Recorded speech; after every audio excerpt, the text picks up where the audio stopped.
Telangana CM Revanth Reddy Delhi పర్యటనలో ఉన్నారు. ఇవాళ ఆయన పలువురు కేంద్ర మంత్రులతో సమావేశం కాబోతున్నట్టుగా తెలుస్తోంది.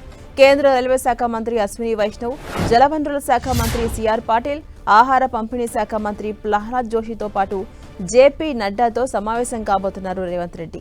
తెలంగాణకు సంబంధించిన పలు అంశాలపై కేంద్ర మంత్రులతో చర్చించబోతున్నారు సీఎం. నీటిపారుదల ప్రాజెక్టులు, రైల్వే ప్రాజెక్టులతో పాటు పలు కీలక అంశాలపై కేంద్ర మంత్రులతో చర్చించబోతున్నారు. మూసీ పునరుజ్జీవం ప్రాజెక్టుకు సంబంధించి కేంద్ర ప్రభుత్వ పెద్దలను కలిసి నిధులు కోరే అవకాశం ఉంది. తెలుగు రాష్ట్రాల మధ్య ఉన్నటువంటి నీటి సమస్యలపైన కేంద్రం దృష్టికి తీసుకెళ్లే అవకాశం ఉంది. నిన్న ఢిల్లీకి వెళ్లిన CM Revanth Reddy AICC chief Mallikarjuna ఖర్గేతో భేటీ అయ్యారు.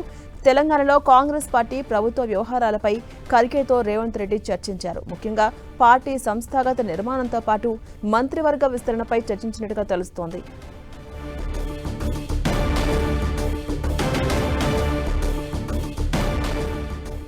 తెలంగాణ ముఖ్యమంత్రి రేవంత్ రెడ్డి ఢిల్లీ పర్యటనలో బిజీగా ఉండబోతున్నారు. ఇవాళ ఆయన పలువురు కేంద్ర మంత్రులతో సమావేశం కాబోతున్నట్టుగా తెలుస్తోంది. అటు రైల్వే శాఖ మంత్రి అశ్విని వైష్ణవ్తోనూ, జలవనరుల శాఖ మంత్రి సిఆర్ పాటిల్తోనూ, ఆహార పంపిణీ శాఖ మంత్రి ప్రహ్లాద్ జోషితో సమావేశం కాబోతున్నట్టుగా తెలుస్తోంది. అటు జేపీ నడ్డాతో కూడా ఇవాళ సమావేశం కాబోతున్నారు. పలు విజ్ఞప్తులు వాళ్ళ ముందుంచబోతున్నారు.